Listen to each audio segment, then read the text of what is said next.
Mm.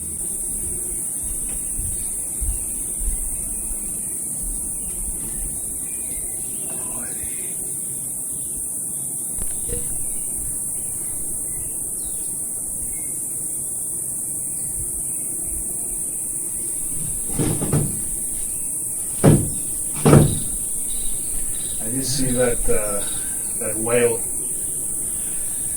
running at me. That's beautiful.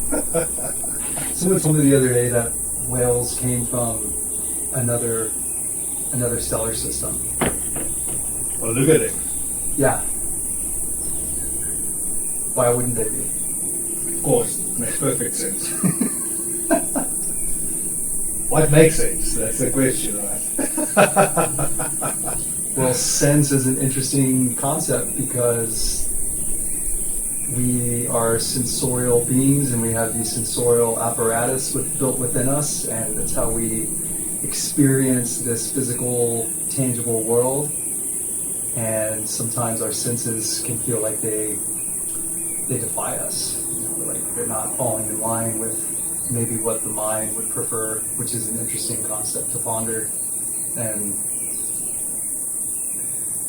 I know for me, the sensorial realm, as I evolve in this experience, is it becomes more refined ultimately, and it seems to be more subtle on the experience of what that entire experience is.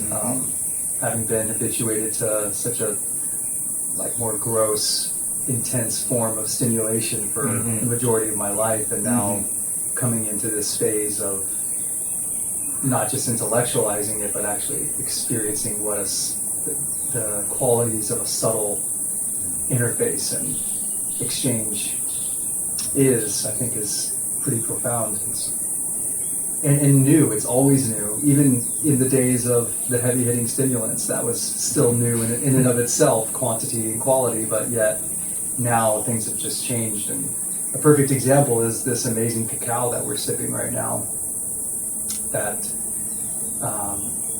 is grown here and is cultivated with such care, and yet if you were to go to a different part of the world, the cacao is probably going to taste completely different. It's going to have these subtle qualities and shifts that it's unique. It's unique. I love cacao. I'm glad that we're here sipping it together and experiencing it. It's amazing. Thank you so much, man. It's a pleasure. I just have to say, first and foremost, I'm sitting here and listening to you speak, and with this incredible backdrop, and how fortunate we are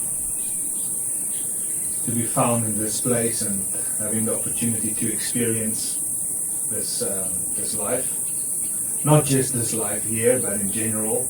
And yeah, man, I just need to show appreciation. You are such a beautiful, fantastic human. Wow.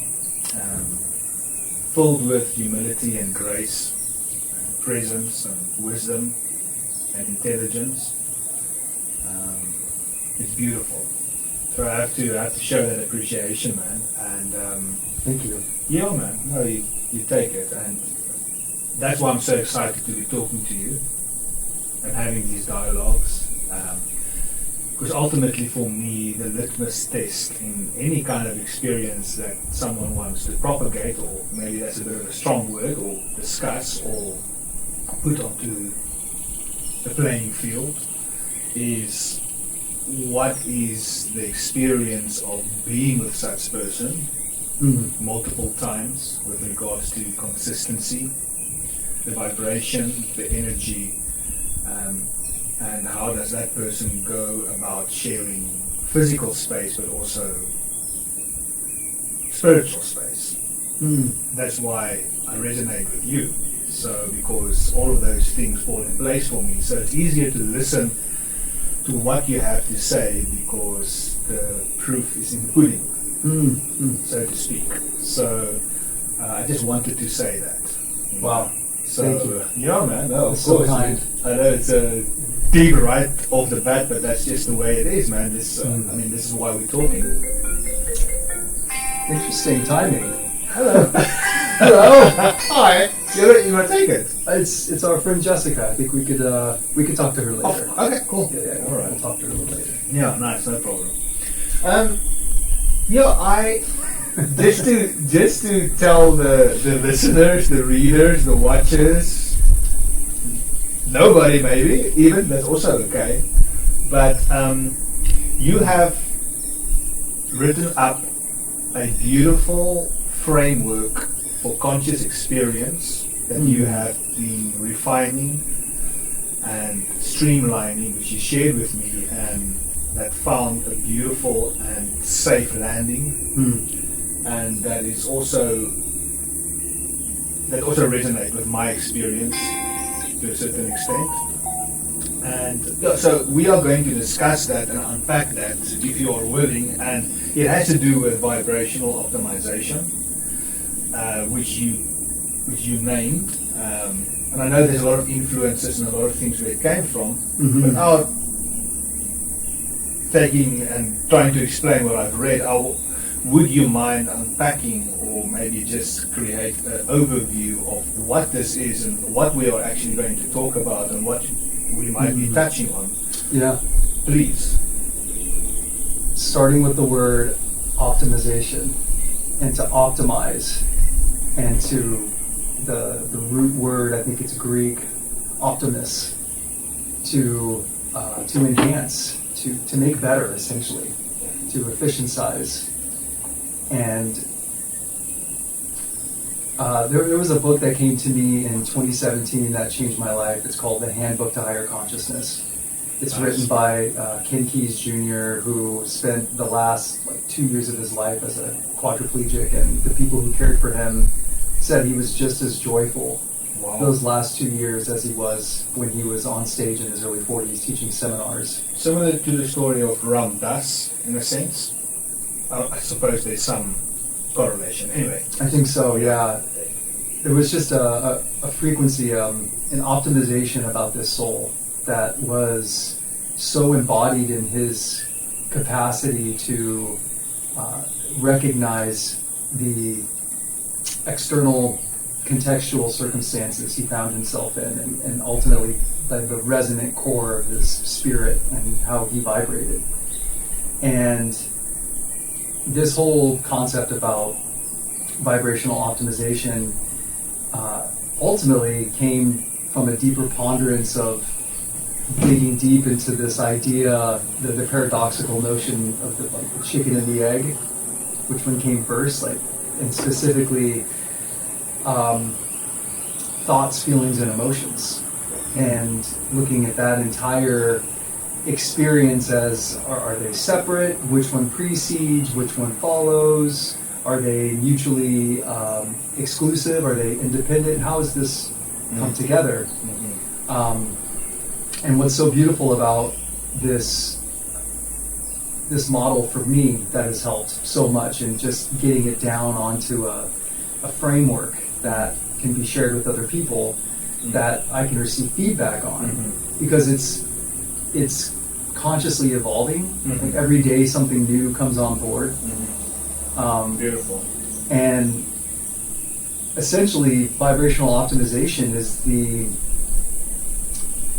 we can use the word practice because it is something that is ever going and consistent in application and exploration and analysis of bearing witness and becoming an active participant in the experience of interfacing with this physical world as a conscious being in the body, in the sensorial realm, this storehouse of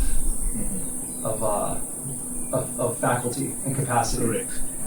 So when we look at thoughts, for example, some people, and this is in no way negating the validity of another person's experience when it comes to their framework. Absolutely. For example, we were talking just before this, I have a friend who, in her experience, does not see thoughts separate from emotions. She sees them actually the language of the body, that thoughts are of the body. She doesn't see the brain or the mind as separate, whether it's a physical construct or a mental construct, separate from the body. And I respect that. That's That's something that resonates for her and makes total sense. Sure. And for me, in this model of, vibrational optimization, what makes the most sense for me is that this physical body, as it receives sensory stimuli constantly, it's always being stimulated in one way, shape, or form. As we sit here. We're sitting Constantly, here, always. where we're feeling the density of the body in the chair. We're feeling the arm resting on this banister, slightly sweating because we're in the tropics. There's so much to take in at any moment that if you were to fixate your attention on any one of these, it turns into kind of this laser focus ability, which the whole model of vibrational optimization encompasses awareness, Correct. which is a much more broad capacity to witness the spatial existence between stimuli, you could say, and then focus, which is that laser beam kind of spotlight ability to zoom in and to place that focus onto any one stimulus in a given moment. So a perfect a scenario I had a few years ago on New Year's Eve was an experience I reflect on frequently, which was I was cutting a piece of wood to clear out a notch so I could put new glue in and attach in a piece of plastic for a splashboard. And in this repetitive action of sawing, time slowed down, even though I was like sawing at a rapid pace, and I witnessed almost this trance-like state that was happening in my awareness, where my body was kind of going on autopilot. I wasn't fully engaged with the experience of what I was doing, and as a result, a thought, I hesitate to use the word creep because it didn't creep in, but it made itself apparent in the moment, and my attention, for whatever reason, it could have been familiarity, it could have been the rapid movement of the body and what I was doing, and that interplay ultimately led to the block flying out of my hand and me slicing my thumb, like rather deeply with a serrated knife. And in that moment, I knew that it was considerable in terms of the severity. Like I knew I'd got it pretty good. Now, the story around it in the moment could have varied from what did I do to deserve this? Yeah. How much is this going to cost when I go to the ER? Like a whole slew of contingencies that the mind is playing through, and who's to say that the feedback from the body of having that trauma isn't feeding into the mind of the severity of the contingencies and playing out how terrible something actually is. Well, thankfully, I didn't have to go to the ER. I was able to handle it myself in the moment with some lavender essential oil, which is amazing for lacerations, by the way. If you Very cool. ever cut, just get that lavender on there. But in that recognition, I came to realize how the stimulus and the story and the thoughts around the story were inherently connected until my awareness was able to, for lack of a better term, see them as separate. Yeah. To see that there was space inherent between the story existing and the actual stimulus of the sensorial experience. Basically, it opened up my entire awareness to the fact that at any given time, like, the stimulus is neutral. It has a level or a range of severity in terms of what we can experience, but in terms of the qualitative story we place on it, that's not really a part of it. It's only a part of it that the mind loves to attach significance to, and that may be valuable. Now, I'm not discrediting any of that. It has served me up until this point, but now at this stage, with what is coming through rather spontaneously, this framework of vibrational optimization. I was literally doing exercise one morning, and it just came through, like this experience of, thoughts, feelings, and emotions.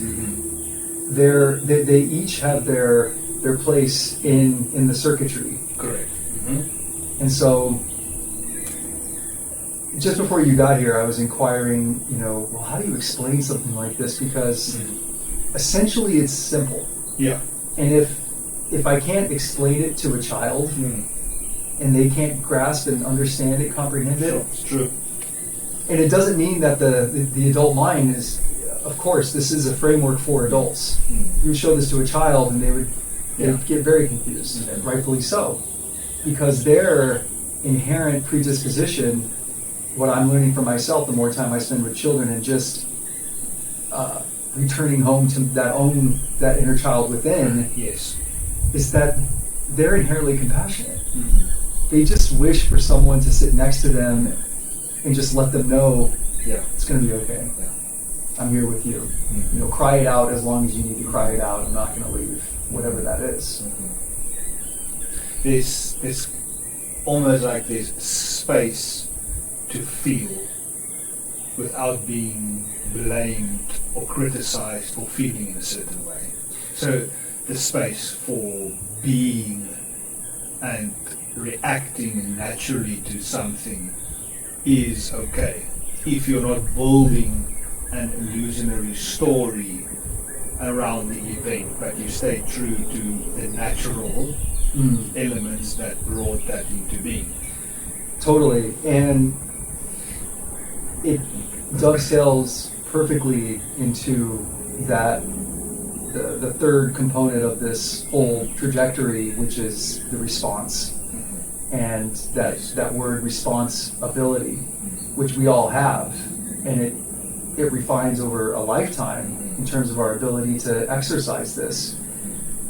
But it inherently boils down to the fact that it doesn't matter what happened. Yeah, I sliced my thumb. I'm feeling the sensorial, the pain of it, and the storyline and all of that. But truthfully, because we only ever have this present moment, and it's just this moving kind of reel that our attention is focusing on at any given moment, and it can go back, it can go forward, but we're here now. This doesn't really matter now. It only matters what I do with what happened. Yeah, absolutely. I literally sat on the couch and I had the realization that if I were to just extend my elbow out, I would have just bled out. And my soul said, no, wow, dude, it's crazy to think that you could make that choice right now, but you're not done here, right? You've got more things to take care of and to do. So take care of your wound. But I did feel this door opening. Like, I got really nauseous and kind of lightheaded, and I'm like, wow, this is the realms start to kind of blur, and one foot in, one foot out. Wow. And that was surprising to me, but actually surprisingly familiar at the same time too. It wasn't the first time. That's beautiful, and we haven't even touched on the overall layout of this whole proposition, if I may call it that.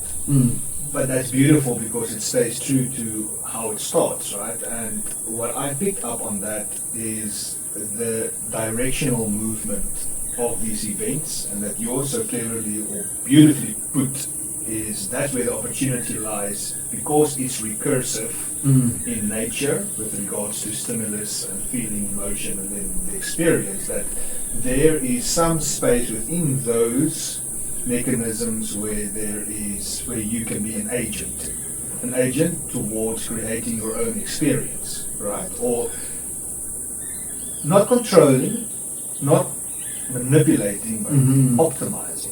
Because that's ultimately what we all want and need, and I think is to take, which I really like that you touched on in the beginning, is the quality, right? So the quality of the experience, the quality of the stimulus, the quality of the feeling, the quality of the emotion per se. We're going to touch on what these elements are and what they may be, and what do people say they are, and what we've experienced. But I think it is very important to it's more about unlearning, right? So you said coming back to your inner child and coming back to the elemental elements of being human, right? So you basically decluttering, unlearning all these conditioned thinking and all these identity stories and all these pain bodies and emotional build-up and things to come back to the most basic form of what it means to be human. And that's why I like this approach, and that's why I resonate, because that's also what opened the door for me.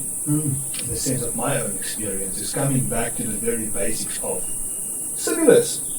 Let's start where it is, right? So for me, I don't want to digress too much, but you know what's beautiful is about this is that all of this arises within a spacious nature, which is, you could argue whatever it might be, but the awareness, right? So what I like about it is that we are using this space from which everything arises from, that very own space we use to kind of insert this space into these different elements that create our experience, to create the gap, because our mind is compulsive. Our action might be reactionary, which is the word reactive, right? So I think there's nothing wrong with being reactive because it can save your life. Sure.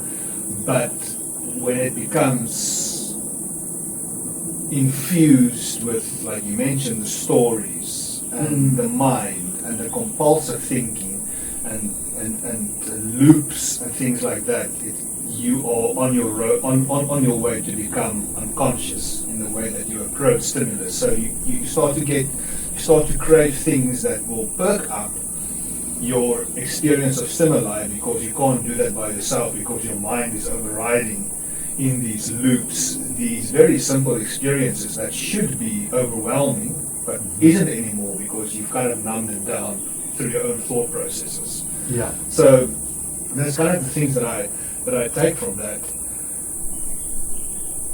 Let's start at the beginning, right? So okay, we touched on stimuli and where that comes from, but what are thoughts according to your experience? And well, by the way, it shouldn't feel like an interview, but it does sound like it. But anyway, we do talk like that. I promise. Sometimes we do, right? We do, yeah. So, true. what are thoughts? What do you think, man? What is that? Where does it come from? What's the nature of thoughts?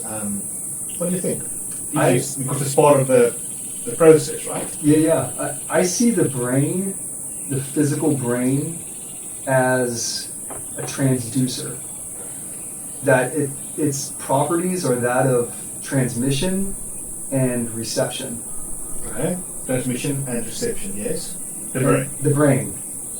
If we accept that it is dual nature of capable of transmitting and receiving, then to transition between either requires choice. It requires an intention. Yes.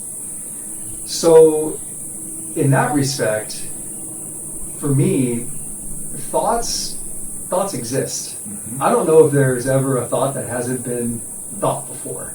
They exist, whether we objectify them or is irrelevant. If the brain is tuned or optimized to any one particular bandwidth, then the likelihood of it receiving, for example, a thought of harmonic resonance is really, really strong. Very likely. It's just a matter of sympathetic vibratory resonance. It's the nature of it. So one could even say that this is the hallmark feature of like collective consciousness. It's that this hive mind kind of sheep herd mentality, all thinking a certain way, doing the same things, just falling in line and going along with the program, so to speak, pun intended, is because of our nature as emotional beings to have resonance with other humans in order to bring about that qualitative experience of connection. and it's subjectively qualitative to resonate with somebody on their pain bodies, to feel that connection. And yet, when we choose to oscillate in the field of, say, choosing a new thought, and asking the question in the form of an inquiry, which is the direct language to the subconscious mind, aka the physical body. What would it feel like? How would it look? These open-ended inquiries are what open up the field of potential in my experience. Correct. And asking the question and being willing to receive a response back from the field of stimuli at any given moment is kind of the magic. Yeah.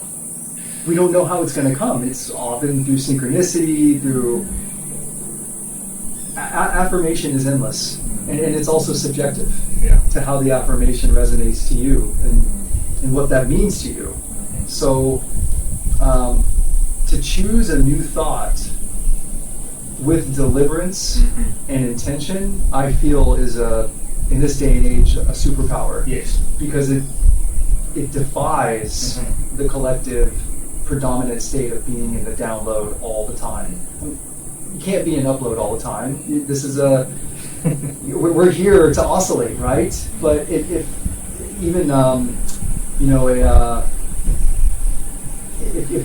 any one mode is in place for any one particular period of time for too long, there's imbalance. There's always a strike of balance that has to be met in one way, shape, or form, and ultimately that's what the body, I see, is here for. Like, it's the buffer. Like it'll take the command from the mind. Yeah. If we accept that the body follows the mind, and we now know through research from people like Joe Dispenza that you don't need to go to the gym to lift weights to experience increases in muscle size. You can literally think it, and the body will follow suit. Then that leads itself to me to conclude that when we deliberately choose a thought because it has meaning to us and it's valuable, that is taking like a higher level of agency in one's life. That requires, kind of going against the grain in a lot of respect. Especially, it can feel scary at first and very unnatural. But that's the nature of a pattern break too. Is that it's going to feel unnatural because the body it's a creature of predictability and consistency, and it likes it likes routine. It depends on it, but it doesn't mean that it has to be that way all the time. Otherwise, we would become stagnant. Therein lies like the inherent balance of making a new choice when it's inconvenient. When the body. I'm not saying you deny the body. That's not what this is about at all. No. There's a strike between rest. There's a balance between resting and activity. Correct. Yeah. Well, yeah. It's a lot to unpack, and we're just only on thoughts, right? So, you know what the things that you mentioned brought me back to, how certain influential people, well, influential in the way that it helped me, what's the word? Kind of make sense of some of the experiences I've had before I knew these people, let's say, and before I read up on them.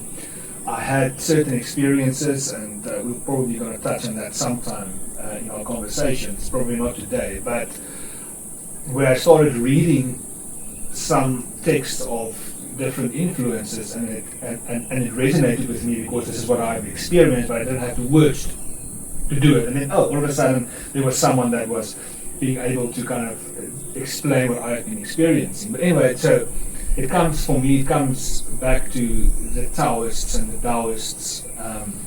Someone like Lao Tzu, even Alan Watts has been influenced by the Tao, the way. And what the different takes are, and now that's on that side. The other side is, on a psychoanalytical way, someone like Carl Jung, what thoughts are. And it's quite interesting. For me, there's a kind of correlation between these two, and there's a midway. There always is, I suppose, with regards to complex concepts. So, where the Taoists believe, thoughts, emotions, feelings, are natural occurrences. Thoughts arises as clouds and as within a spectrum of awareness. Everything arises from this unknown. Everything arises from this unnamed, this unknowable, this mystery we call life, which is ultimately energy and light and vibration and all these abstract terms, but it's only abstract until you experience it and you see it and then it's tangible, right? So everything comes out of that space, and where thoughts are almost like a impediment to true experience, or it disrupts the natural flow, right? So where thoughts pop up, like for example with your thumb, you're in this trance-like experience, right? Sawing away, an intrusion or a thought comes in that takes you away from the awareness, you make a mistake and you get hurt, right? So that's the mechanism, where thoughts are often impediments to the natural flow of things, and it takes you away sometimes from the present moment. Yeah. That's one way of looking at it. And with that in mind, it would make sense that if your presence is such and you're aware, your focus on this present moment is chosen deliberately over and over and over and over again in this continual now time space, then thoughts could be classified or seen as quote unquote intrusive. Yes. That they are indeed just if your frequency of focus is such that something else comes in that moment, there's no right, wrong, good, or bad associated with it. We're just talking about harmonic convergence. Correct. Yes. I wanted to touch on that just briefly because now that you mentioned it again, in that same line of things, that emotions are, energy flows within our bodies, right? It's an embodiment of, yes, learned and conditioned thinking, yes, but also a natural occurrence, right? So it's a little bit of both. Yeah. But it's natural energy flows, and there's nothing wrong with it. That's why they're there. But talking about this harmonic correlation between thoughts and between energy and vibration, right, is that you're going to have certain thoughts based on the certain energy flow through your body. So emotion is energy flow. If you attach yourself, now we're kind of touching a little bit more on the Buddhist side of things, if you're going to attach yourself so wholeheartedly to this energy flow that has a certain vibration, then thoughts that arise predominantly are going to be of that nature. So, detach yourself then from these energy flows. I'm not saying, like you also mentioned in the doc, is not subdue, not ignore, also called Jung, integrate. Don't put it into the shadows, into a box in a cupboard, bring it to light, work with it, integrate it, right? So we're not kind of subduing anything, we're actually feeling more, but we're giving it space, and from a higher point of view, let's call it a higher consciousness, right? So actually, I just wanted to touch on the energy flow of the emotion. So if we just detach ourselves from the energy flow, the vibration of that, then it means that we have space and ability then to choose other kind of thoughts. If we then proceed to incorporate the different energy flows willingly and through practice in our own life and in our body, that means that if we invest in ourselves to create this vibrational field and this optimization, then we have the ability to choose thoughts. Love it. But it's difficult for people and for someone that is encapsulated by these energy flows of emotions, who hasn't realized that these do not constitute themselves, because they might be clinging to archetypes or whatever they might be thinking, whatever maybe trauma and pain body is so strong. It's difficult then to say, okay, I want to think about this, because you can't. You're thinking about what you feel, right? You're thinking about the vibration. So this all ties into that there is definitely a sense of agency to choose thoughts, but it comes with realizing the nature of thoughts and realizing the mechanism of where thoughts come from, right? And if we accept the premise that everything, without exception, in our experience is here in service. Yes. By the way, I love that so much, and that's your core axiom that you. It's stunning. Sorry, continue. This is the service aspect for me, and within this entire framework, is the non-negotiable kind of glue and the space that is holding and creating the potential for possibility to be explored within every single thought, feeling, emotion, experience in this circuitry. That if we accept everything without exception is here to serve us, even the intrusive thoughts. Yes. Because what are they pointing to? They're literally pointing at an opportunity for you to choose differently. What is the emotion of grief or sorrow, or something that suddenly you hear a song, you smell a scent, and boom, you're just like transported into this wavelength of memory. And a part of you doesn't want to go there. But it's still in service. How is it serving you? Well, that's up to you to determine, but inherently at its core, it is serving you in presenting the inherent opportunity to choose differently. At any moment you choose. It's not a matter of will. This is there's a grace, there's a humility that is inherently woven into all of this, that when we accept, which that word is used very deliberately, acceptance is interchangeable with the word honor. To accept is to honor, and one who's in honor, they accept. We're not here to dismiss. That's not what this journey or this framework is about. Yes. It's the full spectrum of experience of being in the body that we are here to fully know in our highest divinity, that everything without exception is in service in one capacity or another. And it's pointing towards where our inherent sovereignty lies. And the only thing that you actually truly have control over whatsoever is your attention. It's the only thing. 100%. I haven't found anything else that we actually feel like we have control over. We may believe it. Yeah. So go ahead and hold your breath right now and see what happens. Thank you. It reminds me to breathe. Let's see what happens. The body's gonna have something to say about that eventually.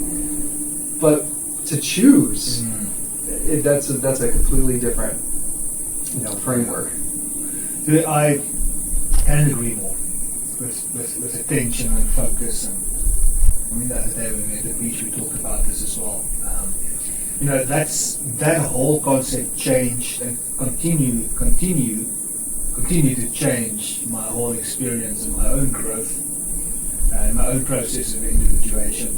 Is shifting focus is what creates the avenue for realization.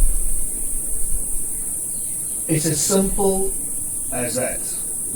I know for many, and me included, sometimes it's difficult to choose to shift the focus because maybe there's too many words and it clouds the brain and it kind of makes it run in a different direction, and you're not able to bring it back to the focus where you need to be focusing it towards. But yes, I cannot agree more. It's a shift in attention, it's a shift in focus. That is what brings about realization, and it constantly does. And you mentioned a word so integral in what you just expressed, and you said the need. And for me, it's an extremely strong word. What is truly needed. And to juxtapose that with the word opportunity, because everything is presented to us in the form of an opportunity. There's really no need when I really sit with, I need to breathe, but you don't really need to choose. You get to choose. Life will continue happening. You'll continue to breathe whether you're aware of it or not. The breath the breath persists with or without your consent. We can become active participants with the breath and engage in that co-creative dynamic. Comes That back to the quality, right? The quality of 100%. experience or something. It's all about the qualitative experience, and it's going to differ for every single one of us. But within this framework that has brought me to a deeper realization of humility and gratitude, which the attitude of gratitude being, I feel like, the kind of the ignition behind every single one of these So beautiful. these components, is that if we accept that everything is constantly serving us, even though in the moment we may not know why, that's where these tools in the midst of emotional upheaval and confusion and disruption can become so powerful and loving. Not because we're trying to avoid, No. but we accept that it's serving us somehow. Yes. The suffering is the gift, which may sound absolutely insane, but the longer I sit with it, the greatest gift that God gives us is the ability to suffer. Because we suffer until we no longer choose to suffer by placing our attention to that which we so willingly choose to focus on. What are the two distinctions of suffering that you put there in this framework? The one was that almost shows you to where your focus should be pointed to until the suffering is maybe dissolved, or dissolved suffering is continuing. There's the two aspects of suffering that are built into this, and that's suffering as resistance. Yes, that's it. Yes. And suffering as inquiry. There we go. Beautifully put. Can we unpack that? Absolutely, absolutely. Specifically, God allows suffering because without it, choice is meaningless. Stunning. Suffering as resistance, which is encapsulated in this quote, "This should not be." We're in resistance to whatever is happening right now. Because you're thinking it does not serve you, Correct. which means that you are attached to a story, an Correct. identity, Correct. And an outcome, and an outcome. which means there's Which a is lack of attachment. trust. Which is attachment and a lack of trust that somehow this isn't serving you towards your greatest expression of divinity somehow. The argument with what is, always rooted outside of the present in what was or what ought to be. And then there's suffering as inquiry. Why is this here? This endless search for like, why is this that? Blah, blah, blah. It's amazing. This is a portal of discovery. The question opens the place where attention, acceptance, or choice is most needed. Yes, that's the one I was pointing towards. It's so beautiful, man. Yeah. No, absolutely. And I mean, if you look at many of the the greatest teachers, there are many that we don't even know of, that I don't know of certainly, but you just look at the major ones, they all point to the realization that first of all, it does exist in your life. It is there. So that's the first step, right? Is to acknowledge that there is some sense of uneasiness about this life. Which I think I told you the other day was a very hard thing for me to wrap my head around. But looking back on it is because my ego was so strong with trying to make me feel that inadequate by admitting it. Yeah. So it comes back to what you say, humility. If you have humility, then you would know that yes, life in many instances is suffering, but the word suffering is so laden and intense because we see these images of extreme suffering of people and our own families and people going through this emotional turmoil, but it's subtle. Suffering is subtle, and I think you're referring to both, right? Of course, there's certain sense of suffering that overrides to to a certain extent our experience of this life, or you have to be super enlightened to be beyond that, and that does happen to people. But so anyway, there is some sense of suffering that's intense, and that's okay, and that's part of life, and it's there, and you deal with it, and you feel it, and then you have the tools to be able to come out of that, and then you have the subtle suffering, which is the kind of which is constantly there on your spiritual journey to make you grow and to make you achieve this higher self, or this higher, or achieve is also an interesting word, but anyway, let's say this directional approach to moving towards something that's already there, always and already. It doesn't mean that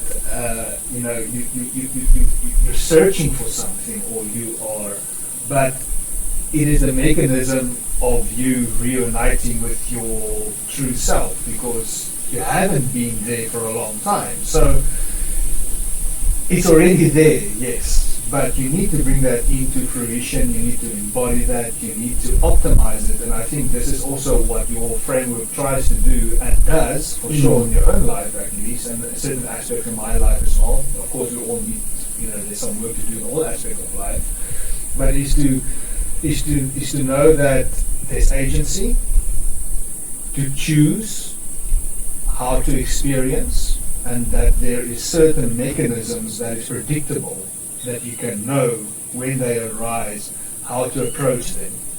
And I think it's practical in a sense, and that's what I like about this. And I went all full circle. I know you're talking about suffering, but that's what it does, right? It brings you back to recalibration. That's right. Uneasiness to a feeling of acceptance, and the cosmos giving you a big hug.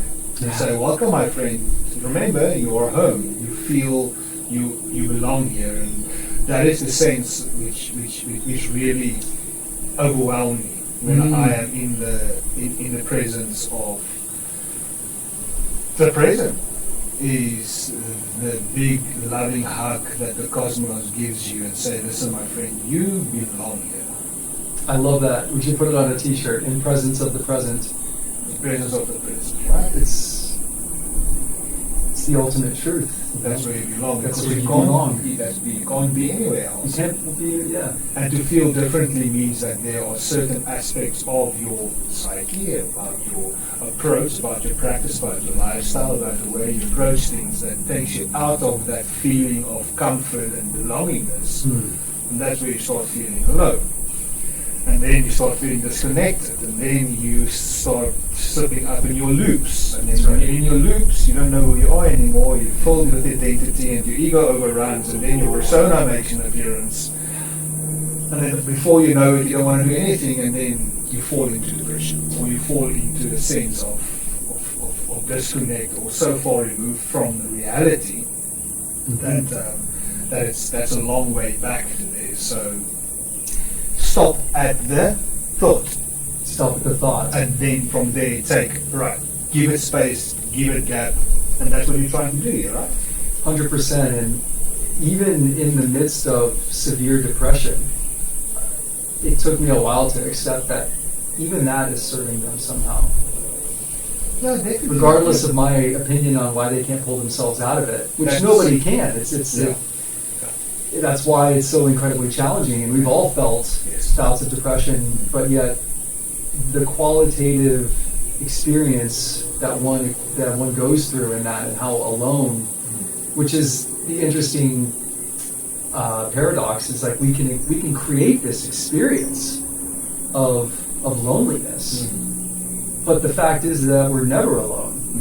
We're spiritual beings. Yeah, like this it's impossible. It's impossible. So it's interesting how the thoughts can create this illusory reality that feels absolutely real, even though there may not be any tangible, reflections of it, where we're still creating it. I remember over a decade ago, I was living on this farm in Brazil, and a different time in my life, a lot of behavioral self-sabotaging kind of patterning playing out in my choices, and I'll never forget one day I was definitely in a state of suffering, and he just cut right to the chase and asked me, like, why are you choosing this?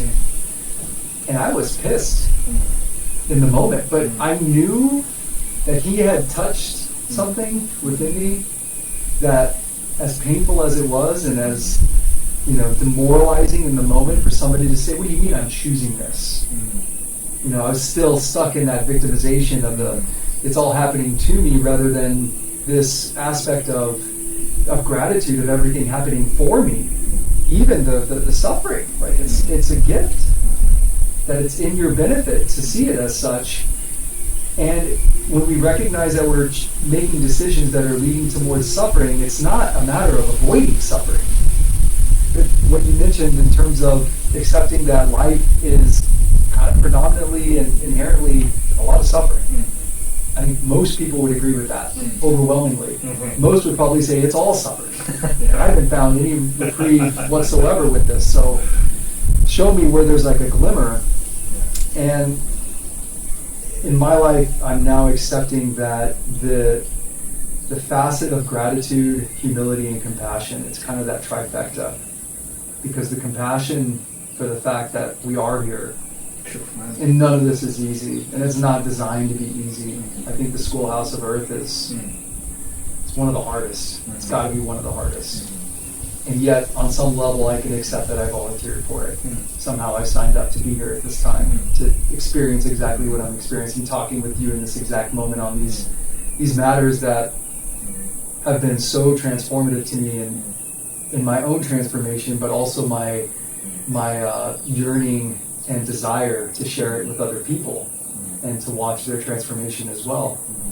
Because I do feel that when we decide to transform and heal, others around us cannot not.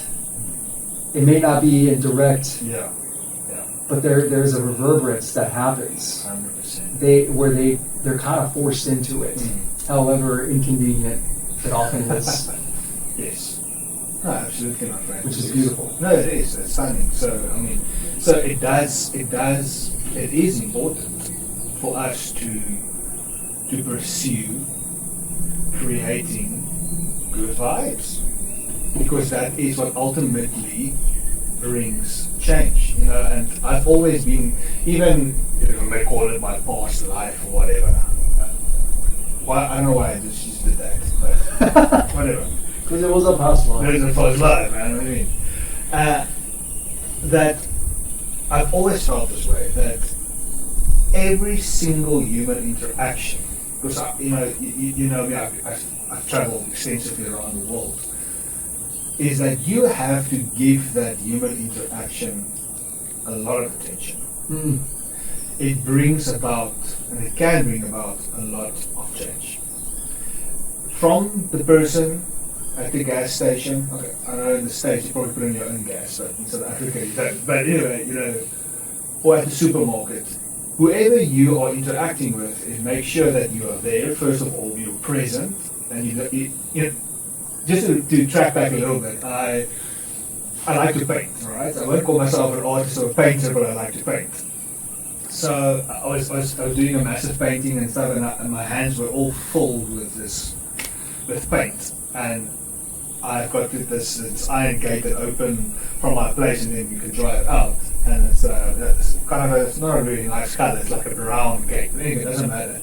It was this vibrant hand, and I just decided to put that vibrant hand like on the inside of the gate before I open up the gate. And the reason why I did that is because that morning something happened, and I was in thought, and I was busy with so many things, and I went into town. I wanted to go and fix something or pick up something. I can't remember what the deal was, and then I brought that little bit of a frustration and a little bit of irritation with myself or with whatever it might have been, and I projected that onto the person that was trying to help me.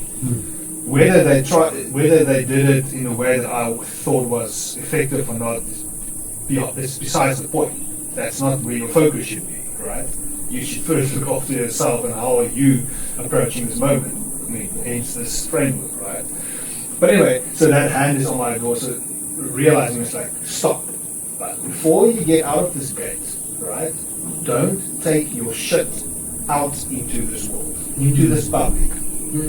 leave it at home. If you haven't dealt with it, deal with it later, but leave it here. Anyone outside of your space is going to deserve to be infected by your shit. Even if you're a victim, even if you don't feel good, even if you're going through emotional stuff, right? It's our responsibility as members of society and as humans that when you approach someone in society, doesn't matter who it is, you approach that person with respect and with space and with intent, right? Whether that person receives or doing the same, that's irrelevant. Anyway, I just wanted to mention that. I don't know where we got on that. Oh yeah, to choose to keep our vibe high so that we can affect change in society, and I think it can bring a lot of change more than we think. Yeah, one of my favorite, not even really experiments, it's just a chosen experience at this stage of the game, is to go into a public space, like a bank or any place for that matter, where you can just sit and be with people, maybe it's the bus station, the train station, whatever it is, and to leave your phone in the bag and to just sit. Dude, I'm exactly the same. I do that. I can't believe it. I do that, yeah. It is amazing to witness. Yes. And to just bear witness to the sphere of experience that's going. You can look at this person over here, and it's pretty much you kind of know what's going on. Yeah. You can feel it. Yes. And ever so often they'll look up, or maybe you'll get that one other soul who doesn't have their phone or it's dead or whatever, and you lock eyes with them and you realize they're playing the same game, and it's exhilarating. You're like, oh, you're playing too? Oh yeah, this is fun. But in this day and age, I have found that in those kinds of settings, you literally dematerialize, and you become almost invisible. Yes. I mean, people are so engaged into this whole other world right now, and it's serving a purpose. That's what I'm fascinated by. If anything, to allow the human experience to go so far into one spectrum, so where the rubber band eventually has got to snap back, that they'll have to come back into the body eventually, sooner or later, because the embodiment game that's why we came. We chose to be in the body. We're not here to escape it or to transcend it, in my opinion. I think that we're here fully to be in it 100% and to dedicate and commit over and over and choose that over and over, however challenging it may be. That's the gift. Yeah. You chose to be in the body. Feel it all. The healing is the feeling, which is pretty amazing when you talk to anybody who's been living with chronic pain, for example. How did they heal? They finally gave up. They finally were willing to surrender wholeheartedly in whatever instantaneous act of whatever came through in the moment, and it's usually one act that breaks the spell. And they're like, oh my god, my migraine's gone after a decade. Yeah. Amazing, right? Well, it's just, you talk about the subtlety of things and how long, even if a lot of it is ancestral, a lot of it is going back to the imprinting and the conditioning from our parents and going back and back. And it even serves us at that level. We can have gratitude for not only all that they've bared witness to and endured to bring us to this point now, to have gratitude for it, where they may have never had gratitude. It was just a perpetual struggle and despair. And now, here we are, choosing deliberately to make those choices that oftentimes go against the grain, that within the framework, and one of the tools is this act of a non-negotiable smile, that the brain can't tell the difference between something, a comedy show you're live at versus that's creating you to smile, versus you just sitting here and to smile for no other reason than to smile. And some would say, well, that's inauthentic. I beg to differ. I actually see it's probably one of the most authentic choices you can ever make. because it is choosing Yeah. to smile for the inherent gratitude of being bored. That's a huge one. Boredom is a tough one. Can you smile at being or with being bored and just like noticing like, wow, I am bored as shit right now, and I don't even know what to do with myself, so I'm just going to sit here and smile until what? Until I don't feel bored anymore. Until I don't feel bored anymore. I guarantee something is going to change, like pretty quickly in your life, in your reality.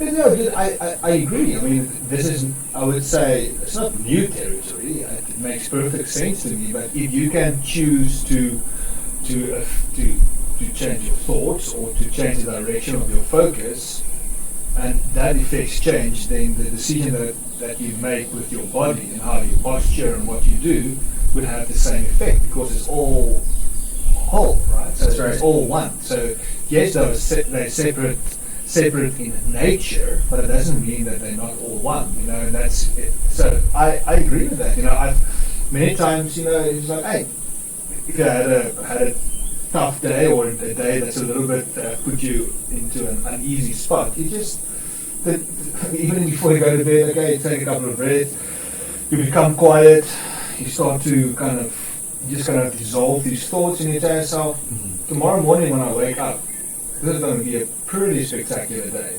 And I tell you, it will be a spectacular day. Absolutely. So Yeah. if that's the case, then what you do with your body with regards to what she also mentioned is like readjusting posture. Dude, that's how subtle our experience is, and I like that, because just a conscious breath, you're very kind of disciplined with that, changes the whole experience. Like shifting and, you know, putting your body, your spine up straight, or when you meditate, you feel the difference. You know, when you're a little bit hunched over and you lift up and your head just over the horizon, there's a shift in consciousness. Right? So there's a shift in your experience ultimately. You know, so these subtle things matter. These subtle things that you can do. So people think about changing their lives and they think of these major changes. Oh, I have to stop drinking. Yes, probably should, but so much.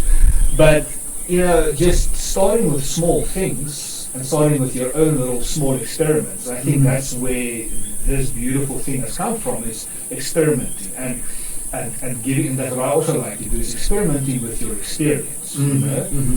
Sit, experiment with what's going on. You know, give yourself the opportunity in your busy hamster wheel life just to slow down and experiment and see what happens when you do certain things. And I mean, it will bring incredible realizations. Yeah. You know, just by your thoughts, by experimenting. Do it tonight before you go to bed. Tomorrow is going to be a presence-filled day with incredible experiences. And you just keep on telling yourself that before you go to bed, and you wake up, and when you wake up, you say that thing again. Dude, your day is going to be different than yesterday. And inherently built into this entire framework is the thank you mantra. I love that. Say it for everything, Yes, dude. without exception. Yes. And watch how your reality transforms fast. Yes. Yes. Absolutely, man. Absolutely. I mean, a lot of people have said this, but I mean, I can bear witness to it in my own life, in how my mantra from the day let's say I had an awakening experience, but let's say I did, in my own experience, you know, I had a certain mantra, and how that mantra manifested into reality in the way that people treat you and the way that people view you. Not that it matters how people treat and view you, but that should be a good indication of whether what you're doing is, if everyone is going to treat you badly, everyone is going to treat you with contempt or don't trust you, then there is something that is on you, right? Yeah. So there is value in seeing how other people approach you and how other people treat you. Yes, that's not the goal, is to be liked by everyone. We know that, but what we're just saying is like being observant about everything, about the stimulus, and the thoughts, about the feelings, the emotions, about other people, all these things.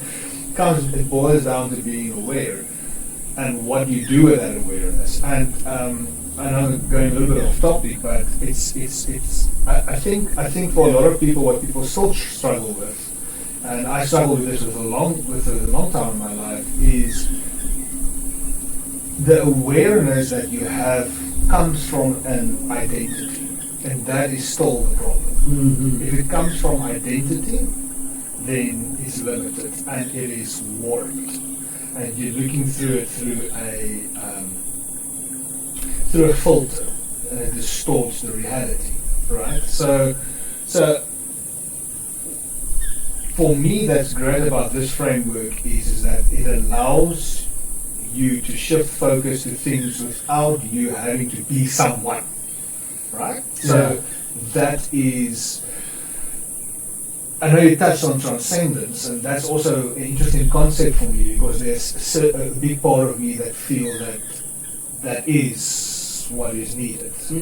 Is transcendence is needed, and it feels like that there has been some time in my life where I have transcended some of these things, and that has brought incredible bliss, in the sense that there was no suffering, and that's liberation. So, but then again, so it's an interesting concept for me, the transcendence of things. But the identity thing, I keep on coming back to that, because I know that is what a lot of people struggle with, and I know that's what brings about unnecessary suffering. I'm not talking about the suffering that helps you reach a higher sense of self. I'm talking about the suffering that no one wants, and it's very difficult to see how it's going to serve you. Yeah, well, the mask that you put on as a child to survive served you up until a point, until it no longer did. You outgrew the mask, and then it became a hindrance, and actually something that was causing you, I don't want to say unnecessary pain and suffering, because it clearly was still serving you. Yeah. So you held on to the mask. That's great. I'm no stranger to that. And yet, the roles that we take on for the purposes of playing out the divine performance on this grand stage of life, and every person's exit and entry is perfectly timed, and from that theatrical perspective, we can see just how incredible the choreography is and how everything is playing out. And truly, if something in our experience could have happened differently, it would have, and since it did not, divine action, yet again. And the transcendence that you mentioned about the roles, I feel, is that perpetual invitation of deeper surrender and trust. Like, how deeply are you willing to trust in letting go of these masks that are heavy? That everything is inherently working out for you, and for the people closest to you in your life that you're in this relationship with. Is that something you're willing to surrender to? And that inquiry is perpetually offered, moment to moment, at every juncture of stimulus, and but choosing to respond in a way that is authentic. And that word authentic, I find, is poignant in the sense that it does have the word author in it. Like, if you believe that you are writing the story of your life, that you have this agency capacity within you. You do, yes. And what story are you writing, and whose story are you living out, and what's your relationship and your level of cooperation and interaction and contribution to the story that you see yourself living out as. And ultimately that culminates in the choices that we're making moment to moment to moment to moment. And then the surrender and the trust that do you accept that the story will be played out in your highest favor, even though the details in the moment may not reflect that based on your preference or expectation. Deeper ponderances to sit with. Ken Keyes from the Handbook to Higher Consciousness would say that, up-leveling our demands to preferences and then eventually outgrowing preferences to where you don't even, it doesn't matter. Yes. Because you know that it's always working out for you. It cannot not work out for you. That level of trust and surrender, that's when life really starts getting interesting. Yes. And fun and adventurous and deliberate and easy. Yeah, it does. It does become easy and flowy. And then when you do experience these short kind of bouts of suffering, you're surprised. Yeah. Dude. And it's time to rejoice. You're like, hey, wow, I haven't seen this in a while. Welcome, old friend. Yeah, have a seat. Let's have some cacao. What are you yet to tell me? That's right. Yeah. Let me welcome you with a non-negotiable smile. Yeah, dude. Let's, because you're so right. The other day when we talked, it's actually quite ridiculous how far the journey I've come for me, and I suppose for you as well, and for many people that's on the path of moving towards higher conscious or the higher self or the true self, whatever you want to call it, or divine nature, true self, the I, the absolute I, the ancient I, the all-seeing the all-seeing I, is if you start suffering because your mind is a little bit more busy than usual while you're meditating, dude, how far have you come in the journey of life that is something that actually gets your attention? Because before that, life was filled with a lot of questions and a lot of things and a lot of suffering. You're suffering other people's suffering, and it's just so overwhelming. So I am so grateful, because that's how it served me, that little bout of suffering, for having a more busy mind than usual, which I was not accustomed to more anymore, has showed me how far I've come in my spiritual journey, to serve me to say, listen, my Guru, this is nothing, my friend. You just need to dissolve it, observe it, accept it, see it, move on, and do what is necessary to bring you back into calibration. So you're right, everything does serve you, but I'm full with gratitude and with humility that we've been afforded this gift. And the word grace that you have brought up is a stunning, beautiful word for me, and it's something that really doesn't have the words to express what it really is, the element of grace, because it's so wrapped into what people might call divinity and higher order.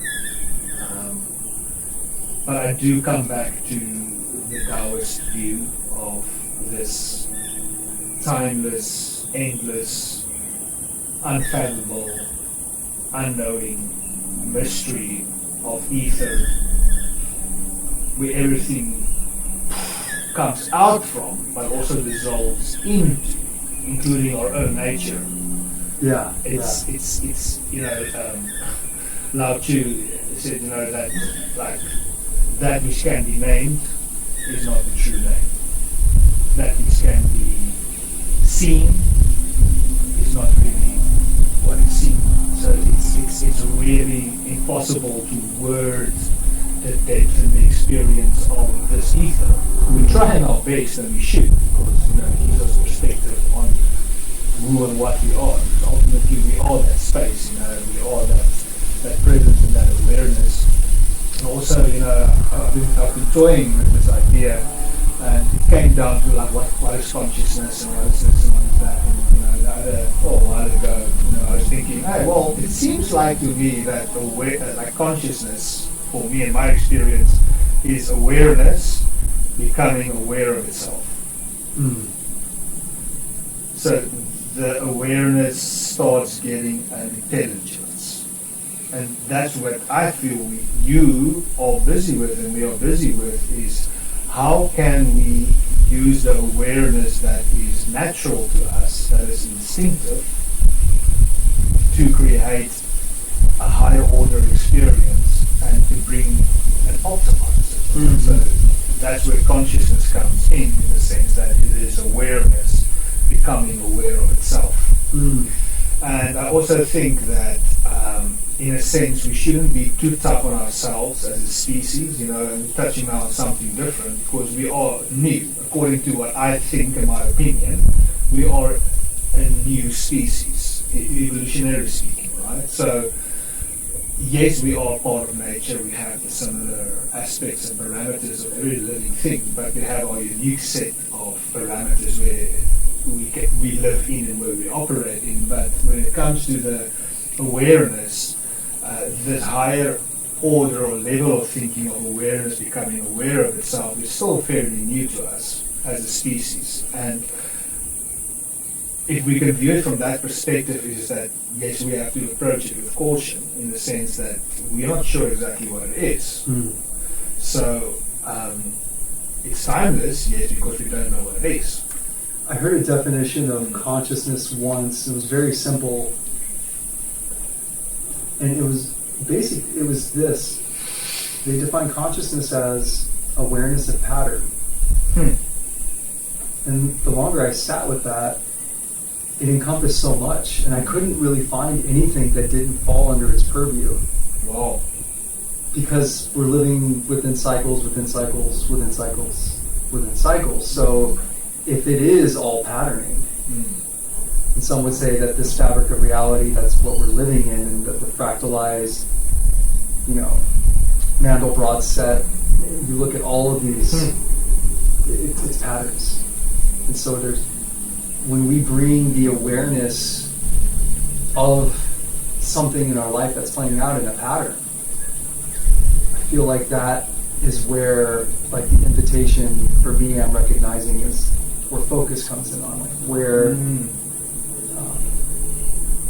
how can I optimize if the pattern is serving me, which it clearly is. Yes, it is, yeah. But there's obviously a reason why the awareness to it is uprising, coming out of this 0 point, coming out of the space. There's a reason why it's being brought to awareness now. And if I'm willing to investigate that and to dive into that and ask the questions of, well, it's clearly serving me, but how is it serving me moving forward from here? That's where the pattern breaks come in, and going against choosing something different that is unfamiliar. Often it could be inconvenient, but it can also be really exciting and exhilarating. Actually, like sitting at the train station without your phone and just watching what happens. That's a great way to spend a Saturday afternoon, I'll tell you. No, 100%. I agree, man. I agree. City parks, farmers markets, like just anywhere actually. Clinics. Oh, those are great. Challenging places. yes. Challenging. Yes. And that's like the trenches. Like, you want to get in the trenches, go to the clinics, Start with the markets if you're, new to this. 100%, yeah. But start doing it. Start observing without distraction, yeah. And I think the kind of conclusion to this oversight that I want to bring to this talk ultimately for me is that you brought up the word grace and reflection again, and that's such a beautiful word. Grace is like, wow. And when I tuned into grace in reflecting to this work, in this framework, what came through in conjunction with suffering was that through the grace of God, we are allowed to suffer. And in that allowance, that is the ultimate gift that we're ever given. And when that hit home for me,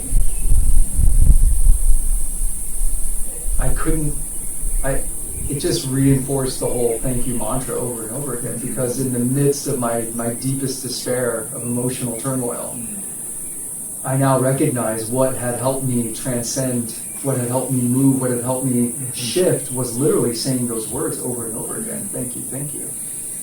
Yeah, the Ho'oponopono mantra, I'm sorry, please forgive me, thank you, I love you, extremely powerful. And yet, just the simple thank you and knowing through the grace of God that this allowance is being afforded to you right now is what has opened up and expanded the horizon of healing and remembrance in such a phenomenal way that I never could have thought possible, because I think it really can be that simple. Sure, it's beautiful, man. I'm going to take that. That's stunning. I think it's also a beautiful note to leave our million of listeners. And what do you think, Willie the whale? No, he was awfully quiet today. Yeah, he didn't have a whole lot to say, but he was holding a lot of space, clearly. Thank you, Willie. Right, I think when we post this, we could put a link up, if you don't mind. Absolutely. So that people can download this document and maybe they could join us next time to have a look at it while we further explore this. I think it's a fantastic framework for exploration, all kinds of exploring all kinds of elements of experience. Dude, thank you so much, man. Thanks for this incredible conversation. It's amazing, and can't wait what we're going to talk about next time. Well, about the framework, but what we're going to touch on. Thank you, my bro. Thank you, Elmore. Appreciate the invitation so much, and yeah, I look forward to our next conversion for sure. Thank you, my bro. Awesome. Pura vida. Pura vida. Bye. Ciao for now. Wishing them to be